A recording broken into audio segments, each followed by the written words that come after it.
Hey guys, it's Ryan from the PPC Cave, and I'm back with another case study of a client of mine, this time in the online retail in the e-commerce niche. We've just smashed another record-breaking month with this client. This is the third of the year, the third record-breaking month. We're just smashing this one out the park. You know, the campaigns, they're really dialed in. The account is performing so well. You know, the client is just so nice, lovely group of people running the business, doing everything their end.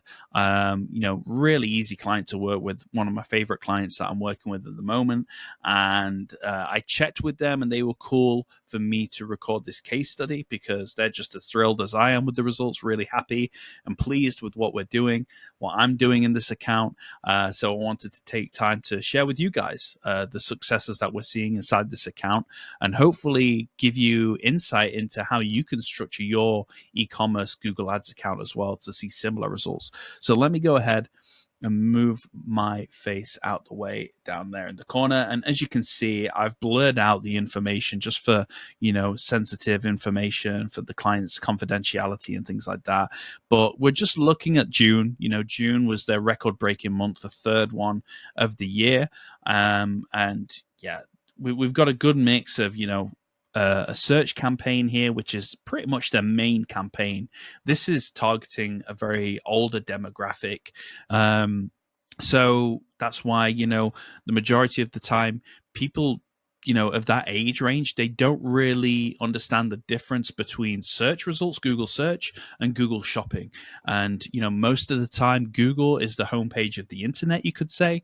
And that's why, you know, having that search campaign, you know, set up, structured, dialed in, is going to be the winner because that's where everybody starts searching. You know, people just assume Google is the search engine. They don't really know that there's obviously maps, that there's news, that there's images, that there's shopping. There's so many other like platforms that you can go from google.com. So we want to capture as many people as possible. So that's why we've got the search campaign. And I'll go through and show you how I've set this up in a while. But each time I'm going to be pausing just to kind of make sure that I'm not going to give any confidential information away. I want to blur that out for the respect I have for the client, really. So yeah, we've got the search campaign, and then this one here is the main brand. Sort of like they sell different branded products, so this is the main brand specific shopping campaign, and then we've got a catch-all shopping campaign as well. So all the other brands that they sell is in this one, and then we've got an accessories campaign, and then we've got a second brand shopping campaign there as well. And when I say brand specific, I don't mean, so we are only targeting those products that are related to the brand, but also the searches as well that people are doing. I'm basically adding negative keywords left, right, and center to any searches that don't include the brand name. So it has to make sure, you know, with this shopping campaign here, it has to make sure that the brand name is included in the search term. Otherwise, I'm going to get rid of it. So that's what I also mean about brand specific, that we're only targeting people who are searching for the brand, you know. So that's why we're seeing a lot of success with that as well. But looking at the data, you can see that last month, you know, the search campaign, £912, we had 64 conversions, pretty much conversion rate 6%. You know, e-commerce, if you're hitting 1 to 2%, you're about average, you're doing something good. So for the fact that these guys are hitting 6% conversion rate, really, really good. We also had 10 phone calls. Again, it's that older demographic, the older niche. So they probably want to pick up the phone. They want to speak to someone and place an order, and that's absolutely fine. We'll take phone orders all day long in this account as well. And you can see here, £29,591 just from the search campaign alone in June. So yeah, really, really good results there. And then we've got the brand specific, the main brand specific again, £911 spent, 39, you could say 38.91, 39 conversions. You know, cost per conversions are looking fantastic, except for this one. I'll explain why in a minute. But coming back to this one here, £23 cost per conversion. Really happy with that. Great conversion rate. £19,237 in return for a 21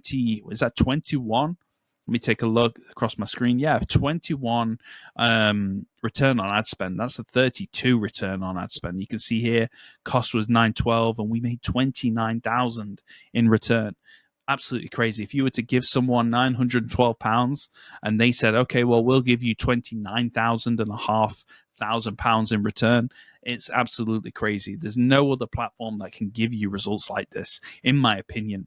So coming back to this one here as well, this is the catch-all. So this is all the other brands that these guys sell. £456 spent.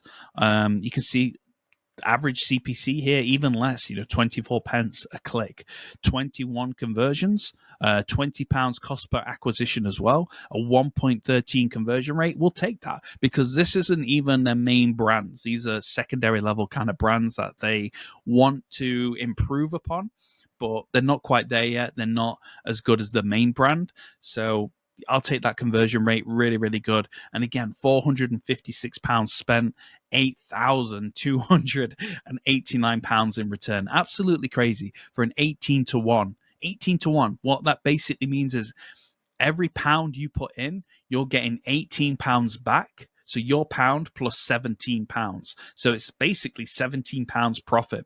Absolutely crazy. And then here we've got the second brand specific campaign. Actually, no, sorry, this is an accessories campaign. So they sell a lot of accessories as well. £100 spent, 10 conversions, a decent conversion rate as well, 1,364. So for a 13 to 1 return on ad spend there as well. And then this is the secondary brand as well, £151 spent, £143 cost per acquisition, £94 in return. Why is that the standout one? Why is that not working as well as the other ones? And that's because this is a little experiment that I've been toying around with. I've tried target return on ad spend. I've gone back to manual, I believe I'm on at the moment. Yeah, manual CPC, back on this standard shopping campaign to try and improve this. I had to reduce the cost per click, which I've done this month. So it's looking a little healthier this month than it was last month, but it's an ongoing process. So this is just a bit of an experiment. Out of all the other campaigns, they're all dialed in. It's taken a while to get them to this point, but they're all dialed in. It's this one that slow and steady wins the race, guys. I'm trying to build this one up to become profitable as well. And I think we'll get there, So, but the main thing is that this is a secondary brand. The 100% brand is this one. This is the main brand and is killing it. So we're really happy about that one.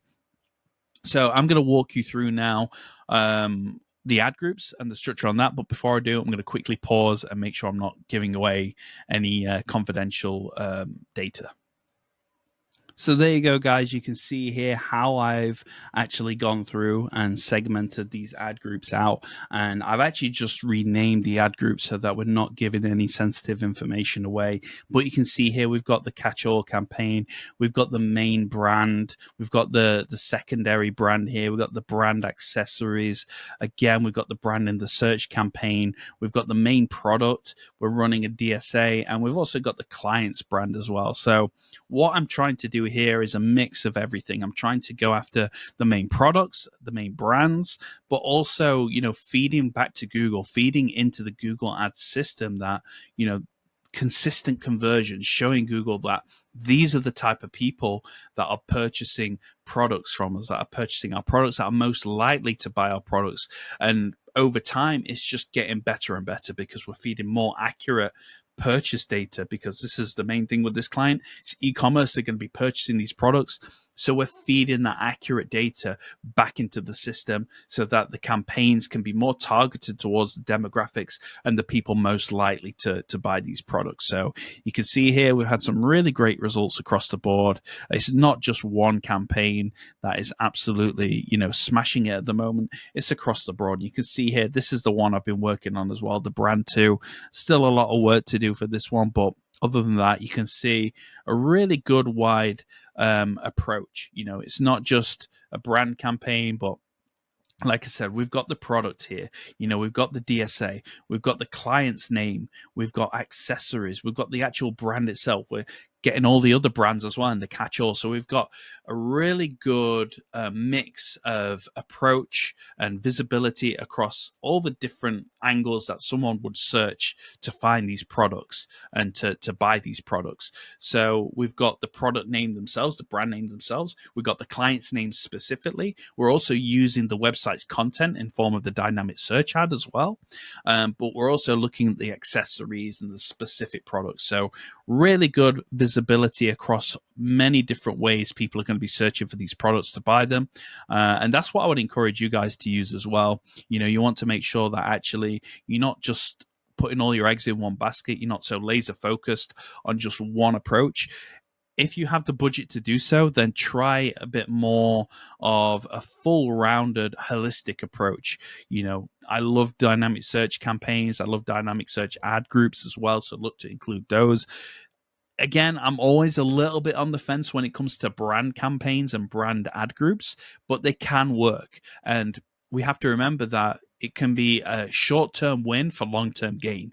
You're feeding that conversion data consistently in abundance back into Google so that they can see, okay, these are the type of people to buy these products. And then because you're using brand to do that over time, you can actually look to pause brand if you want to and drop that off, because now you've fed that information, that accurate conversion data back into Google so that it knows who to advertise to. And then you're going to see a lot more conversions come through in your other campaigns because of that, because you've given Google that data.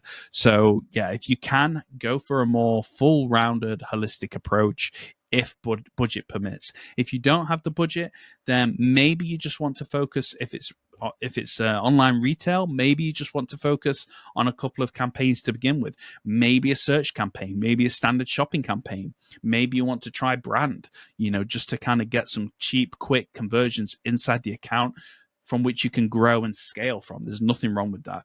And there's nothing wrong with keeping brand campaigns. You want to focus on keeping the brand front and center. This one specifically, because they sell so many quite popular products, so to speak, in this niche. A lot of other competitors are selling the same product. So they want to make sure that they're head and shoulders above the rest, that when somebody searches for their brand, that they pop up and they're going to get the sale. And that's what we have. So we've got brand protection there. And also it goes into what I was saying. For me, as an advertiser, it's great because we're feeding conversions, consistent monthly conversions back into the system to help influence other campaign types as well. So let me take a quick look at some of the keyword strategy that I've gone with, and we'll kind of wrap it up after that. Yeah, and again, I'm trying to not give the game away too much here. So that's why I'm going to keep things top level. But you can kind of see that, I'm using a mix between phrase and exact match. Most of my exact match keywords are the ones that are most profitable, bringing in those conversions and things like that. You can see we've got really great quality scores across the board as well. Some crazy good click-through rates as well, as you can see here. And it's just a mix. It's a mix across all different keywords that I'm bidding on, but they're all bringing in different conversion values. And, obviously, like I said in recent episodes on the PPC Cave, I've switched more to broad match, like a handful of broad match keywords, and the majority of the others being exact match. And that's kind of the direction I've started to go in now with a lot of my other client accounts. But this was earlier on in the year when I took these guys on. I think it might have been, in fact, at the end of 2023. So, it's taken a while to get where we are. But, like I said at the start, this is our record-breaking month, the third record-breaking month. The client is so happy with the results. I'm happy with the results as well. It is fantastic. Every month is just an improvement of the last one. And they're just such lovely clients as well. So it's really great to work with them on this one. But yeah, in terms of a match type strategy, I'm going basically for phrase and exact. But if I was to do this one again, I'd focus more on exact, because you can see here the majority of the conversions are coming through exact match, and that's what's working really well. So, but phrase has its place in this one. If we take a look here, see a lot more impressions for phrase match, but actually, it's not working too bad. We're still getting a really good return on ad spend there. Some of the budget is kind of being controlled a little bit, being maintained. It's not getting too carried away.